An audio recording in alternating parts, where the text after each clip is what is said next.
Bonjour à tous, on se retrouve sur Psychonautes avec Bruno et avec Jonas que je vais vous présenter dans quelques instants pour discuter ensemble d'un thème qui nous tenait vraiment à cœur. On l'appelait Digital Detox. On va parler addiction aux écrans et aux réseaux sociaux et on va voir comment avec l'hypnose, eh bien, on peut peut-être se sortir de ce genre d'addiction, diminuer notre consommation et retrouver du temps pour soi, se faire du bien. En fait, on va partir du principe que ces addictions, c'est une forme d'hypnose qui est faite par le monde et notamment par tous les mécanismes des réseaux sociaux dont on va parler un petit peu. Et on avait envie de faire ce thème avec un spécialiste de la question, mais surtout de la question de l'addictologie, qui est Jonas. Bonjour Jonas. Bonjour Kevin, bonjour Bruno. Salut. Je te présente un petit peu. Toi, tu es praticien en hypnose, tu es formateur aussi à l'Arche, tu formes des gens qui apprennent l'hypnose, mais tu es aussi un formateur qui est spécialisé dans un module d'addictologie, où on vient travailler sur les addictions, souvent les addictions assez lourdes, assez complexes, parce qu'il se trouve que tu t'es spécialisé dans ton cabinet par ton parcours passé, parce que tu étais infirmier addictologue aussi, et tu t'es spécialisé ensuite en tant qu'hypno sur la gestion des addictions lourdes. On en parlera peut-être un peu, toutes sortes d'addictions, donc tu connais très très bien les mécanismes addictifs. Et il se trouve qu'avec Bruno sur Psychonautes, ça fait un petit moment qu'on voulait zoomer sur une addiction qui est très présente dans la vie des personnes, qui est l'addiction aux écrans et aux réseaux, scrolling, etc. On va détailler un petit peu. Et toi, ça fait partie des sujets que tu maîtrises très très bien. Et en plus, on a beaucoup de plaisir à travailler avec toi du côté de la formation. Et on avait envie de t'inviter sur Psychonautes pour que tu puisses nous parler un petit peu de ce que tu fais, comment tu le fais. Et surtout, tu as préparé un programme dont on va parler un petit peu aussi pour travailler sur ces questions d'addiction, se désensibiliser d'une certaine façon. Voilà. Puis pour terminer de te présenter, tu es praticien, tu pratiques à Nantes où tu habites, mais aussi en ligne.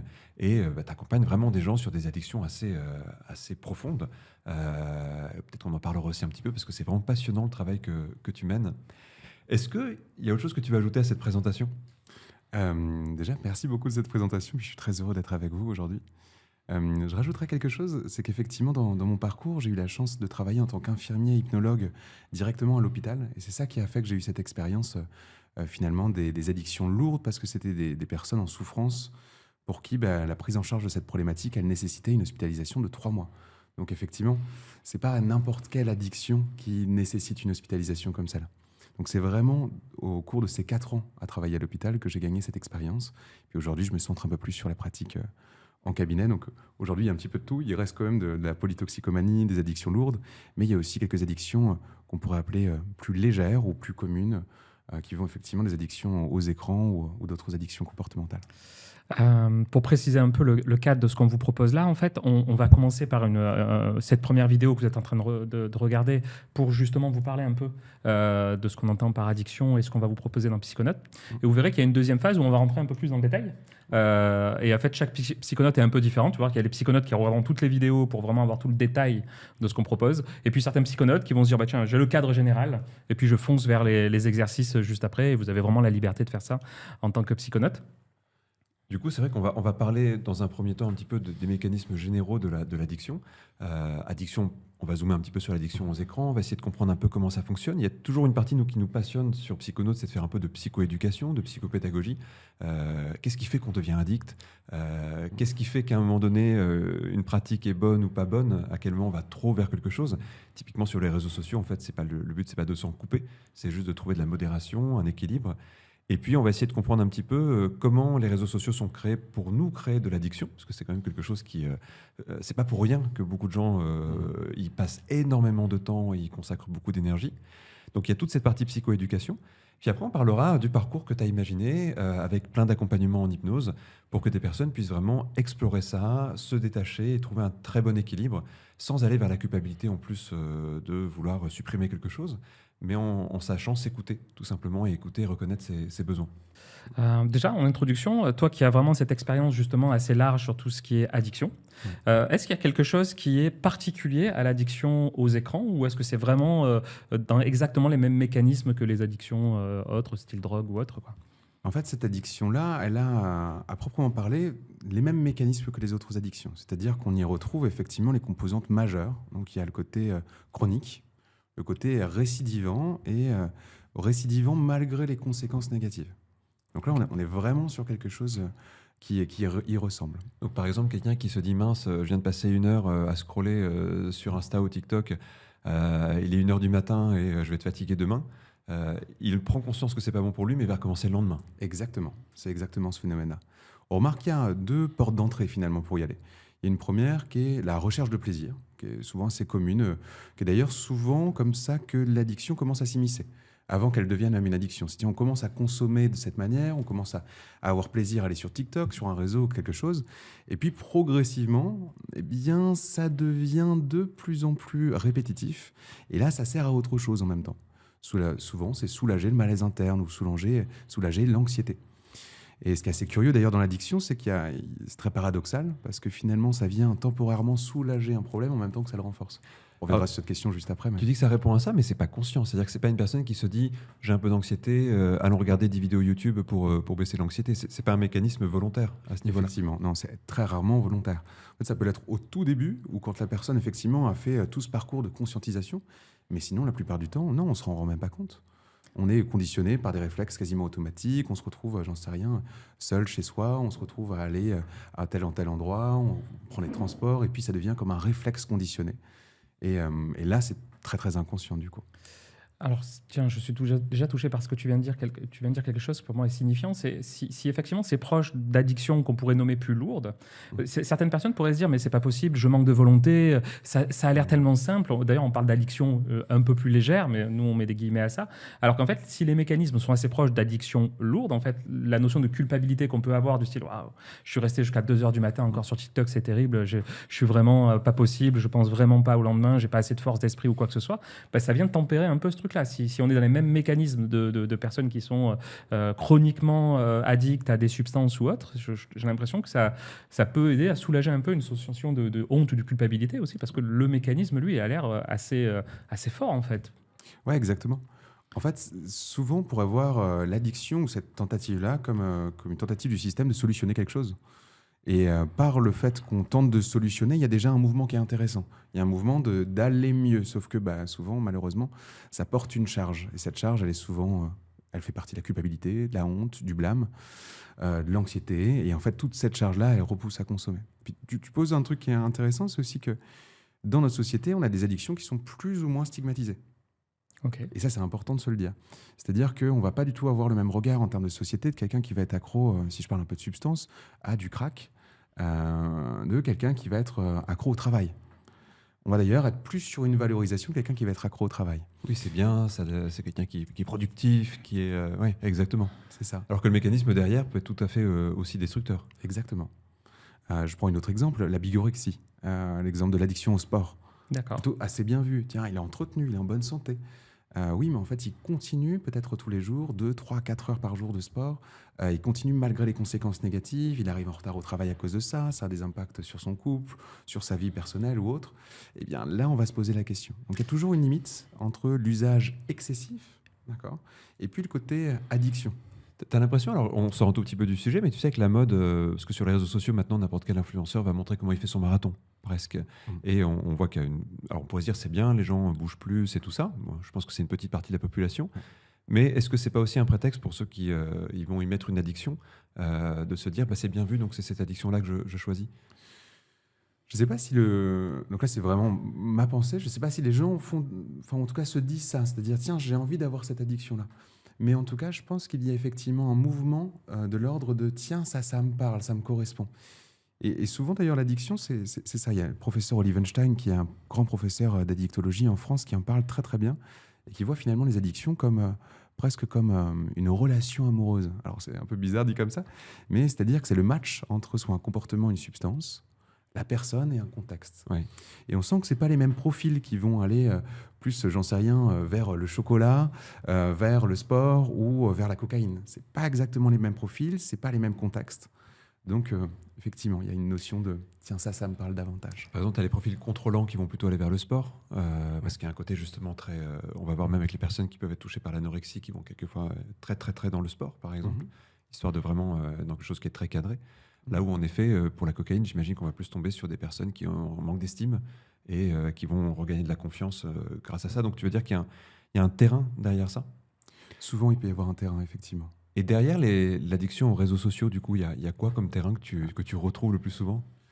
Les addictions aux réseaux sociaux, elles ont quelque chose de différent. Parce que finalement, les réseaux sociaux sont devenus quasiment presque indispensables dans notre société. Donc ça devient un outil à la base de mise en lien. C'est ça qui est très paradoxal. Donc ça veut dire qu'à la toute base, c'est un outil qui nous permet d'être en contact avec les autres, soit pour le travail, soit pour l'entourage, les proches, savoir un petit peu les événements qui nous arrivent, etc., ou qui arrivent dans notre ville. Mais elles ont quelque chose de vraiment singulier dans le sens qu'elles ont été presque créées pour rendre addicts. Alors, je vais venir définir ça. C'est-à-dire que ça a été finalement, on est venu questionner pendant de nombreuses années, tiens, comment est-ce que le cerveau fonctionne par ses biais cognitifs, comment le cerveau fonctionne par ses circuits de récompense, la dopamine dont on parlera un peu plus tard, et finalement, comment arriver à capter l'attention le plus longtemps possible de la personne. Il y a un cercle vicieux dans ce que tu dis, parce qu'en fait, ça a été étudié à la base par la psychologie pour aider les gens. Oui. Et du coup, ce qui a été étudié pour aider les gens, les données ont été utilisées aussi pour les contraindre.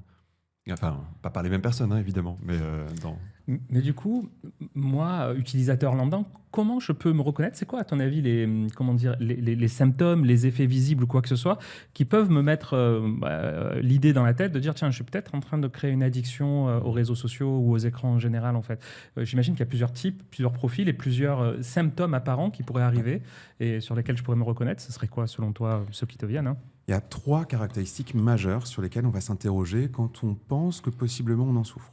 D'accord. La première, c'est le mécanisme de tolérance. C'est-à-dire Ouais. que toutes les addictions ont ce mécanisme de tolérance, c'est-à-dire, tiens, pour avoir la même sensation, j'ai besoin d'augmenter la dose. Alors, Ok. si on prend l'exemple d'une substance, quelqu'un qui va, j'en sais rien, par exemple, fumer du cannabis, au début, peut-être que un petit joint lui fait l'effet. Puis, à force de répéter cette action, eh bien, il va y avoir besoin d'augmenter cette dose pour avoir le même effet. Et pour les réseaux, c'est un peu la même chose. Au début, peut-être que TikTok, Instagram, c'est un petit peu, et puis progressivement, ça prend un petit peu plus de place. Alors, pareil, c'est pas un mouvement conscient. On n'est pas en train de se dire, j'ai besoin d'augmenter la dose pour que ça m'apporte ça, mais au final, on peut très vite le mesurer. C'est-à-dire mesurer à quel point nos temps d'écran grandissent dans le temps. Ok. Donc ça, c'est un premier paramètre assez clair, les temps d'écran qui grandissent comme ça de manière un peu inconsciente. Ok. Tolérance. Le deuxième, ça va être ce qu'on va appeler le craving. En anglais, c'est l'envie irrépressible de consommer. Si on le regarde pour le temps d'écran, ce serait un peu presque une envie compulsive d'y aller. Alors, qui dit envie compulsive dit quelquefois, on n'a même pas l'impression qu'on a l'envie, ça se fait presque automatiquement. Oui, j'allais dire, parce qu'on n'est pas addict dans le sens où j'ai besoin de mon écran. Oui. C'est pas un besoin comme, par exemple, les fumeurs qui disent quand ils sortent d'un avion, ils ont besoin de leur cigarette. Il n'y a pas le besoin physique. Par contre, c'est dès lors qu'il y a un truc un peu automatique, c'est-à-dire je me retrouve à scroller alors que, est-ce que j'ai vraiment décidé? Est-ce que c'est vraiment ce que j'allais faire là? Exactement. C'est à un moment donné, on s'aperçoit, c'est tiens, depuis quand je suis sur mon téléphone? Pourquoi je l'ai sorti? Qu'est-ce qui s'est fait là? Comme un mouvement automatique qui s'est fait. Et c'est là où on va pouvoir mesurer la troisième partie, qui est plutôt le sevrage, le syndrome de sevrage. Alors, ça veut dire les symptômes qu'on vit de manière physique ou psychologique lorsqu'on n'a plus finalement l'écran. Et donc ça, on peut le mesurer assez bien, c'est-à-dire quand on vient priver ou se priver d'un écran, mesurons un petit peu ce qui se fait. Avec des amis addictos, on fait ça souvent les étés, on vient un peu se sevrer de différentes substances comme le café, le sucre, les écrans, juste pour voir, effectivement, être curieux de découvrir, tiens, qu'est-ce qui se passe à l'intérieur? Et bien souvent, en fait, les premiers jours, il y a une anxiété, il y a un manque, il y a une solitude, on s'aperçoit qu'il y a un élan automatique de se dire, tiens, j'ai envie de le sortir, mais non. Et donc, tout ça, ça fait partie de cette troisième caractéristique. Et, D'accord. tout le Bon, sevrage. rappelle-moi de jamais accepter une invitation pour l'été avec tes collègues à créer des sensations de manque. Pas de chocolat, t'imagines? Pas de chocolat, ça serait terrible. C'est super intéressant ce que tu dis, mais du coup, avant de rentrer dans le détail de tous ces mécanismes, ce qu'on va faire juste après, c'est quoi la voie de sortie potentielle en fait? Parce qu'on se sent souvent un peu pieds et poings liés en fait. Tiens, sans rentrer dans tous les détails des exercices, on le fera un peu plus tard ça, mais c'est quoi le chemin de loin qui peut aider quelqu'un à se sortir de ça? Ok, chemin, il y a un chemin qui est très très simple, qui est en premier, c'est avoir conscience. Ce qui est pas simple sur cette addiction-là, je Bah pense. ouais. Parce que quelqu'un qui fume, il a conscience qu'il fume, même s'il peut faire du déni en disant j'arrête quand je veux, on en connaît. On le voit, Mais il fume. la personne a conscience de faire un truc qui est pas bon pour sa santé parce qu'il y a de l'information dessus. Mais sur les réseaux, si par exemple là on regarde notre consommation de réseaux sociaux, parce que maintenant sur les téléphones elles sont là, on proposera même pour ceux qui vont nous suivre là, un petit défi de régulation par rapport à ça. En fait, on peut être surpris déjà. Moi, la première fois que j'ai regardé ma consommation, j'étais surpris, je la sous-estimais. Et de moitié, je pense, à peu près. Je me dis, mais j'ai passé tant de temps que ça ce jour-là à regarder ça. Et en fait, j'en avais pas conscience. Donc, la prise de conscience, puis d'autant que ça rejoint aussi un besoin d'information, ça rejoint aussi quelquefois des outils de travail. Je sais que, par exemple, personnellement, c'est en partie un outil de travail. Donc, il y a différencier le travail et puis le pas travail, c'est un peu à la limite, c'est pas si simple. Donc, je pose la question parce que sur cette prise de conscience, c'est peut-être moins simple que pour d'autres choses, non? Effectivement. Alors, il y a quand même un avantage, et tu viens de le citer, c'est-à-dire que pour les écrans, on a quand même cette possibilité de venir le mesurer.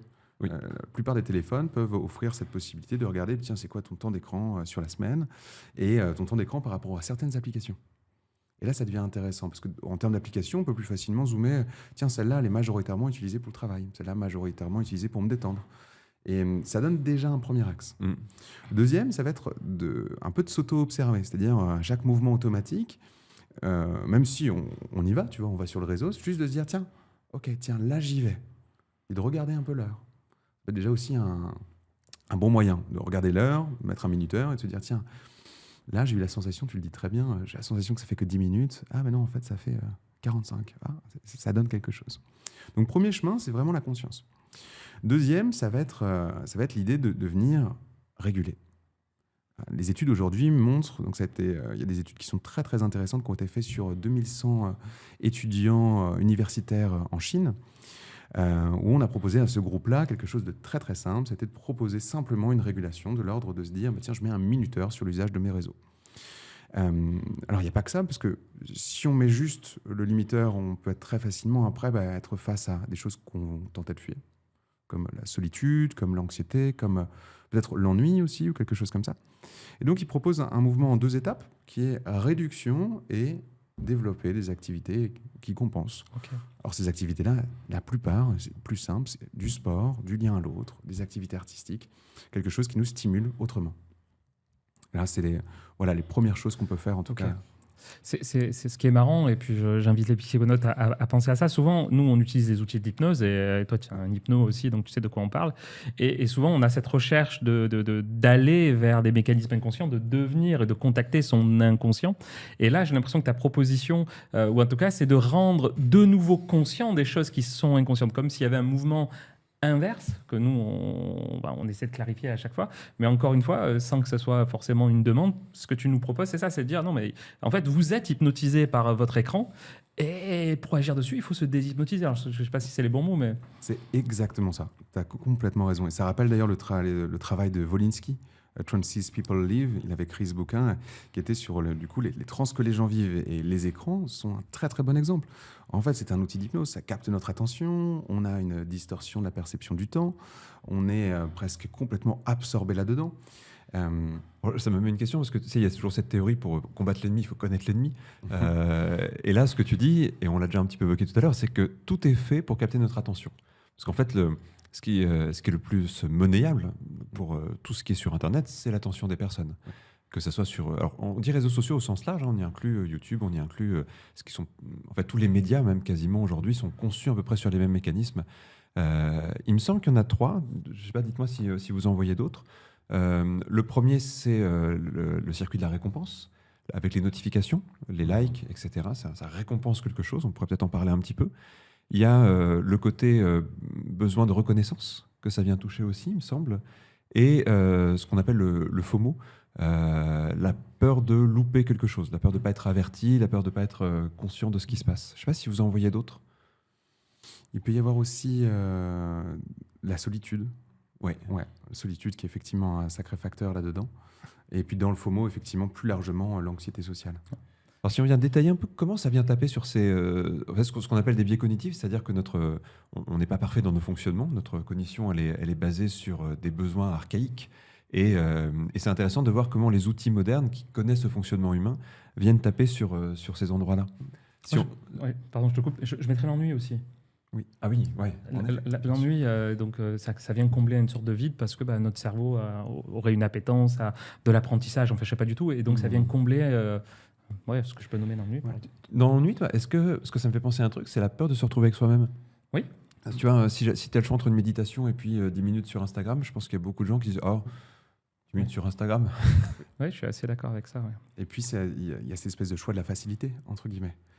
Sans aucun jugement là-dedans. Mais tu parles du circuit de la récompense, C'est OK si j'en parle un petit peu? Ah ouais, Oui, oui, c'est passionnant. c'est le bon moment, ouais. Circuit de la récompense, c'est un circuit dans notre cerveau en fait, qui vient stimuler une hormone qui s'appelle la dopamine. Et cette dopamine, c'est vraiment la satisfaction, le plaisir surtout. Et notre cerveau, il fonctionne de manière assez simple, c'est-à-dire qu'il a tendance à vouloir reproduire une action qui lui a fait plaisir. À la base, c'est ce qui permet en fait à notre espèce de survivre, hein. C'est-à-dire qu'on a tendance à aller se tourner vers ces actions-là qui vont être bien manger, dormir, se reproduire, partager des moments, etc. Et tout ça nous donne envie de continuer. Mais le problème, c'est que quand on a une dopamine qui arrive très rapidement, presque sans effort, il y a un double effet. C'est-à-dire que notre cerveau, il va se dire, tiens, en fait, c'est marrant. Je peux avoir la même dose de satisfaction avec ça, avec simplement en scrollant, que si je vais faire du sport. Donc le calcul, il est vite fait. Pour En le termes cerveau, d'énergie. en termes d'énergie, en court terme, c'est bon, je vais économiser de l'énergie, je vais là-dessus, ça me donne de la dopamine. Sauf que à force en fait, de répéter cette action, on va avoir besoin de finalement beaucoup plus le stimuler pour la même dose de dopamine, c'est la tolérance dont on parle. Et très rapidement, à force de faire ce circuit-là, d'utiliser finalement qu'une source, ou très peu de sources pour avoir de cette dopamine, eh bien on se retrouve à avoir cette impression double, qui est de perdre le contrôle, de 1, et de 2, d'avoir de moins en moins de tolérance à l'effort. Parce que finalement, il y a cette notion de facilité. Tu donnais cet exemple, tiens, le choix entre une méditation et aller scroller, finalement, la méditation, elle paraît impliquer plus d'efforts. Elle paraît, mais oui, en effet, elle paraît. c'est intéressant parce qu'il y a, en fait, on parlait de biais cognitifs, et un des biais de notre cerveau, c'est de trouver, de trouver les signaux, les fonctionnements qui consomment le moins d'énergie. L'énergie dans la nature, elle est rare finalement, à part nous, notre période d'abondance, mais qui finalement est très moderne. Et donc notre cerveau est conditionné à prendre les circuits les plus courts.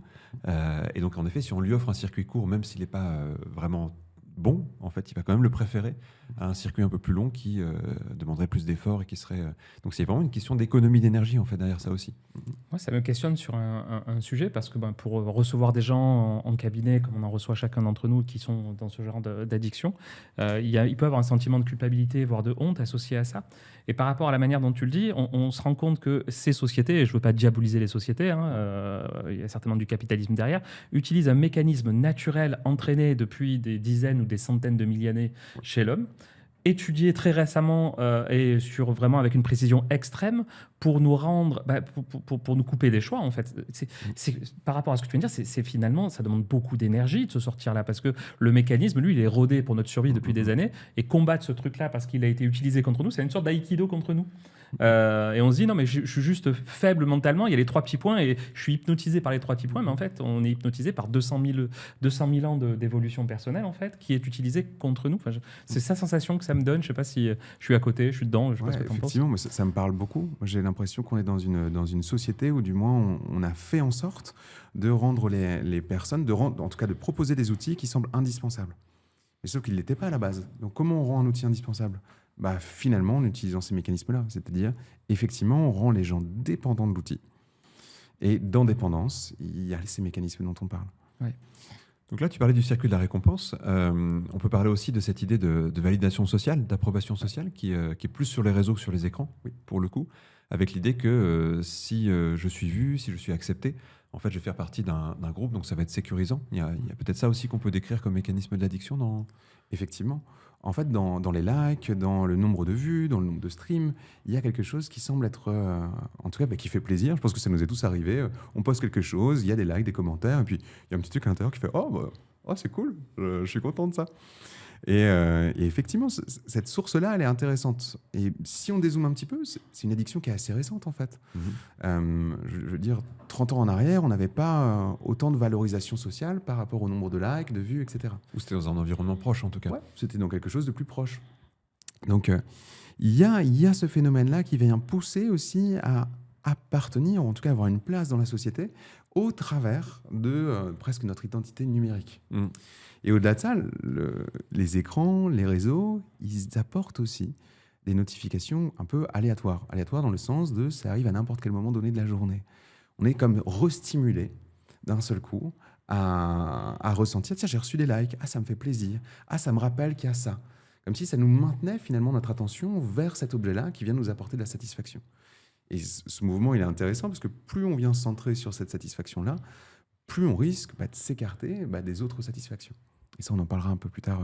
Ok.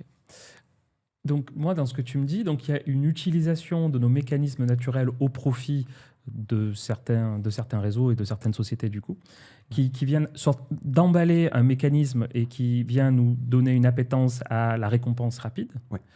Et donc, en fait, pour quelque part se libérer de ça, j'ai presque l'impression qu'on a besoin de faire une rééducation, presque fonctionnelle, comme on pourrait rééduquer un bras ou quoi que ce soit. Et si je fais la comparaison avec rééduquer un bras ou une jambe et tout ça, ça fait un peu mal. Ça demande de l'énergie, quoi. Alors, pour la rééducation d'un bras, c'est vrai. Pour la rééducation de l'esprit, c'est différent. En fait, on a un gros avantage, nous, c'est l'hypnose. L'hypnose, globalement, ça va être utiliser les mécanismes attentionnels et les mécanismes de suggestion pour venir modifier l'état de conscience. C'est exactement la même manière dont ça fonctionne, ça. Donc finalement, on a une rééducation qui est double quand on s'occupe de quelqu'un qui est en souffrance d'addiction. On a une première rééducation qui va être de réentraîner le focus attentionnel. Parce qu'on sait que plus on va être sur l'usage des écrans, plus notre attention elle va être de plus en plus réduite. Les notifications nous sortent aussi de l'action qu'on est en train de mener, donc ça nous entraîne à dysréguler de ce point de vue-là. Donc premier mouvement, rééduquer plutôt l'attention. Deuxième mouvement, ça va être rééduquer notre système de récompense. Donc c'est-à-dire, en même temps que je sollicite moins, on parlait de réduction tout à l'heure, je sollicite moins cet aspect-là pour me donner de la récompense, je vais aller expérimenter d'autres sources de ça. Et donc, il y a deux mouvements, une rééducation d'attention, une rééducation plutôt de récompense. Et on va parler après de tout ce qu'on peut proposer pour aider quelqu'un à réguler cette addiction-là. Ouais. Mais déjà, pour avoir une vision globale, parce que tu sais, je pense à d'autres addictions aussi, mais quelquefois, les gens se disent, j'ai essayé et ça marche pas. Puis quand on dit, mais qu'est-ce que tu as essayé ? J'ai essayé de réguler moi-même, c'est pas facile.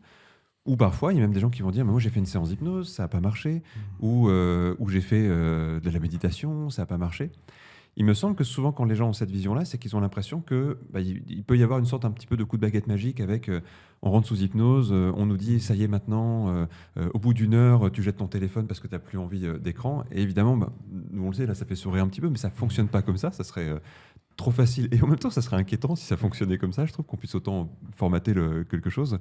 Mais est-ce que ça peut être intéressant de parler de la manière dont c'est un parcours, en fait ? Comment, en fait, il y a une sorte d'apprentissage qui va se faire, peut-être avec plusieurs étapes, et ça va dépendre un peu de la manière dont on vit l'addiction. Ouais. Effectivement, et là, tu as complètement raison. Je pense que longtemps, l'hypnose a été, et même encore aujourd'hui, a vraiment associé à cette idée de séance unique pour arrêter. Et le problème de cette séance unique, c'est pas que ça marche pas, c'est plutôt, finalement, quelles sont les conséquences et les bénéfices à court, moyen, long terme. Je sais, quand j'ai commencé l'hypnose il y a une dizaine d'années, on m'apprenait encore à cette époque-là, hors de l'arche, mais j'avais entendu en tout cas ça. Tiens, c'est simple, tu vas arrêter de fumer, je vais te créer du dégoût. Hyper simple, vu que tu vas être dégoûté de l'objet de l'addiction disparaît. Sauf que cette approche-là, elle se centre uniquement sur le symptôme ou sur la tentative de solution, ça dépend comment on le regarde, donc sur l'addiction. Tiens, il fume plus, je sais que c'est bon. Ouais, mais en fait, déjà, comment est-ce que la personne le vit ? Première question. Par quoi est-ce que ça se compense ou ça se compense pas après ? Parce qu'effectivement, si tu arrêtes de fumer et puis que en fait, tu te mets à augmenter ta dose de nourriture, de chocolat, de sucre drastiquement. À grignoter toute la journée et tout ça. Ouais, c'est ça. T'as pris 25 kilos et puis t'es là, oh, ça a super bien marché l'hypnose. Ouais, ça a marché pour décaler le symptôme en tout cas. Si c'est du chocolat, ça va. Chocolat noir, 70%. Chocolat noir, 70% minimum. Ça. Pardon, je te... Non, je t'en prie. Mais c'est vrai qu'en tout cas, ça soulève en tout cas quelque chose qui est plus important que ça. Moi, le changement, ou en tout cas l'accompagnement dans le changement des addictions, c'est vraiment une succession d'étapes, dont la première, c'est aller regarder ce qui se passe en soi, sans jugement. C'est déjà mais vraiment un point qui peut prendre du temps. Se regarder sans jugement, ça veut dire aussi, regarder sa honte, regarder sa culpabilité, regarder tout ça en s'en éloignant, regarder ses mécanismes. Tiens, qu'est-ce qui se passe à l'intérieur ? Et puis, il y a finalement tout l'accompagnement à se préparer à agir. C'est aussi une étape. Il y a des personnes, pour se préparer à agir, peut-être qu'elles vont avoir besoin d'abord de modérer ou d'essayer des choses. Et puis de s'apercevoir que ça marche ou que ça ne marche pas. Dans les deux cas, c'est super, ça donne de l'info. Et puis, il y a un moment donné où ça y est, on agit, mais surtout, on le consolide dans le temps. Puis on agit sur les causes aussi, pas seulement sur le symptôme. Bien sûr. On agit sur, effectivement, tout ce qui va être les causes, donc causes plus ou moins profondes. Alors ça dépend de la gravité, entre guillemets, de l'addiction. Donc dans les causes, ça peut être effectivement venir travailler sur soi, venir travailler sur la source de cette anxiété, la source de cette, en tout cas de ce malaise interne qui pousse à la consommation, de un, et ça peut prendre des fois quelques séances. Et puis, en même temps, on va travailler effectivement sur le symptôme apparent. Et dans le symptôme, il y a tous nos conditionnements. C'est-à-dire, tiens, à chaque fois que je me retrouve seul sur le canapé, hop, je sors le téléphone. C'est un conditionnement à venir déconditionner. Et donc, tout ça, moi, en tout cas, c'est quelque chose pour lequel je bataille, d'une idée de la prise en charge des addictions, même en hypnose, et qui se fait sur plusieurs séances, de manière à ce que la personne, effectivement, arrive à un réel changement. Parce que changer ses addictions, c'est changer de vie. Il y a une chose, c'est que souvent, on ne sait pas exactement qu'est-ce qui fait qu'on va vers un temps d'écran. Qu'est-ce qui fait que je lance Instagram, qu'est-ce qui fait que je lance TikTok et que je commence à scroller. C'est pas conscient parce qu'en général, c'est automatisé. Mais derrière ça, il me semble qu'il y a parfois des déclencheurs qu'on pourrait conscientiser pour essayer de mieux comprendre comment on fonctionne. Effectivement, il y a des déclencheurs assez communs. Donc, il y a des déclencheurs qui vont être plutôt conditionnés, dont on a parlé tout à l'heure. Conditionnement contextuel, conditionnement cognitif, donc nos pensées, relationnel, émotionnel, etc. Mais d'un autre côté, souvent, dans ces addictions-là, en tout cas, c'est ce que les études montrent, c'est que la plupart des personnes ont l'impression que leur état émotionnel, qu'il soit de l'anxiété sociale, qu'il soit de la solitude, qu'il soit un état émotionnel négatif ou autre, semble comme décorrélé de cette consommation d'écran. Alors que finalement, bien souvent, la consommation d'écran est en grande majeure partie responsable du trouble. Alors, je ne suis pas en train de dire que tous ceux qui ont de l'anxiété, ça vient de ça, mais souvent, en fait, cette anxiété vient déclencher l'addiction, en même temps que l'addiction, elle le renforce. Donc, je crois que j'ai soulagé mon anxiété, mais en fait, je suis en train de la renforcer. Exactement. Est-ce que ça la soulage temporairement même ou même pas? Ça donne l'impression par cette dopamine que ça donne, donc ça donne un léger satisfaction qui, en fait, nous fait « Ah, en fait, on est légèrement drogué ». C'est ça qui se passe. Mais en fait, très très rapidement, on va avoir effectivement une accentuation, et on le voit beaucoup chez les adolescents, jeunes adultes qui consomment beaucoup de TikTok, Instagram, etc.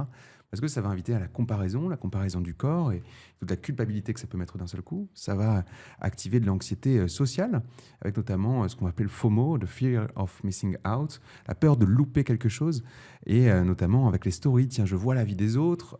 Ça peut inviter des questions comme tiens, ils vivent ça, c'est chouette. Moi, j'y suis pas. Pourquoi j'y suis pas d'ailleurs? Comparaison, etc. Et c'est vrai que ça, c'est un point qui est assez important. Et moi, je lutte beaucoup pour ça parce que très souvent, on ne se rend pas compte que les deux sont en lien. On a l'impression de se dire, tiens, en fait, je suis anxieux socialement, je ne vais pas très bien. Et en même temps, je fais trop de réseaux, comme si c'était décorrélé. Alors qu'en fait... Est-ce qu'il y a des études ou quelque chose qui dit, parce que historiquement, si on revient 100 ans en arrière, finalement, nos liens sociaux, c'était quelques dizaines de personnes, en fait, 10, 20, 30, 40, peut-être notre village, quoi. Ouais. Et peut-être que notre cerveau a appris à devoir gérer ces 40 ou 50 relations sociales avec les effets que je peux faire sur l'un et sur l'autre. Et là, j'ai l'impression qu'au niveau des réseaux sociaux, en fait, ça devient des milliers de personnes potentielles ou des attentes de milliers de personnes potentielles, et notre cerveau n'est pas du tout prêt à ne pas avoir le retour ou avoir les retours, quelle que soit la forme. Est-ce que ça participe de ton point de vue? Est-ce que c'est quelque chose qui est signifiant? De mon point de vue, alors je ne connais pas d'études proprement parler là-dessus, mais de mon point de vue, oui, ça y participe forcément. Parce qu'en fait, du coup, on a beaucoup plus d'exemples aussi, on a beaucoup plus de personnes à qui on se compare. Et puis, il y a un biais quand même dans les réseaux dans lesquels les nouvelles générations sont un peu en train de s'éloigner. Je sais que moi, par exemple, je fais vraiment partie de la génération plutôt Instagram, où Instagram, c'était le culte de la belle image, en fait. Le culte de la belle image, on mettait en valeur que ce qui se passait bien dans les vies, on mettait en valeur que tiens, ce qui est beau, ce qui est remarquable, etc. Et donc, très vite, en fait, c'est à ça qu'on vient se comparer. Et ça, effectivement, si on est dans la comparaison à cet endroit-là, on peut vite se dire, mais mince, moi, ma vie, elle n'est pas exceptionnelle, mince, qu'est-ce que je poste, etc., etc. Alors aujourd'hui, il y a d'autres phénomènes, mais effectivement, je pense que plus on va être dans de la stimulation de relations différentes, on a l'impression de voir la vie des gens, mais qui n'est pas finalement pas du tout leur vie, eh bien, effectivement, ça va nous amener dans un truc qui est plutôt de l'anxiété sociale, c'est-à-dire de la comparaison, un état émotionnel négatif. Mais en fait, mais qui je suis, moi, dans tout ça? Dans ce qu'on se dit là, j'ai l'impression que en fait, ça s'adresse à plusieurs publics. Il y a les gens qui vont se dire ah, vraiment, je passe trop de temps, beaucoup d'énergie, tout ça, ça ferait vraiment du bien de lâcher. Mais il y a aussi toutes les personnes qui peuvent simplement se dire c'est pas une souffrance, c'est pas une addiction au sens grave du terme, mais en fait, si je récupérais une demi-heure par jour, je pourrais en faire un truc beaucoup plus utile pour moi, pour les autres, pour ma famille, pour mes amis, etc. Et là, on est dans non pas une vraie addiction, mais dans simplement quelque chose qu'on voudrait pouvoir modérer. Et en plus, en se comprenant comment ça fonctionne et en explorant un peu ces mécanismes inconscients, ça peut être super. Et il pourrait y avoir aussi le côté prévention, parce que comprendre tout ça fait que même dans des moments où parfois on va un peu moins bien, dans des moments un petit peu de down et tout ça, on n'ira pas vers un comportement addictif parce qu'on va mieux se connaître, on va mieux comprendre sur quoi ça viendrait nous accrocher. Je pense que tu peux ajouter encore un truc. Ça m'y fait penser, parce que personnellement, j'ai une petite fille en fait, mais ça pourrait aussi nous interpeller par rapport à nos proches. Ouais. D'accord, parce qu'on les voit agir et réagir, et en fait, là, ce qu'on est en train de faire, c'est une forme de psychopédagogie. En fait, on propose de l'apprentissage aussi, et ça pourrait aussi nous donner des pistes de ce qui est en train de se passer pour l'autre, en fait. Donc, on est dans une forme de prévention qui est pas centrée sur soi, mais sur une autre personne. En tout cas, c'est comme ça un peu que je le perçois. Effectivement. Et du coup, ouais, vas-y. Pour rebondir là-dessus, dans ces études chinoises dont je parlais aussi avant, ils ont testé sur un autre groupe de faire que de la psychoéducation. Pour voir à quel point ça venait changer les comportements, et rien que la psychoéducation, donc compréhension des mécanismes, de ce que ça fait, et faire des liens entre l'état émotionnel et ce recours aux écrans, ça permet déjà une diminution de 30% de la conso. Parce qu'en fait, ça remet C'est déjà énorme. de la conscience. C'est Ce qui est énorme. énorme en fait.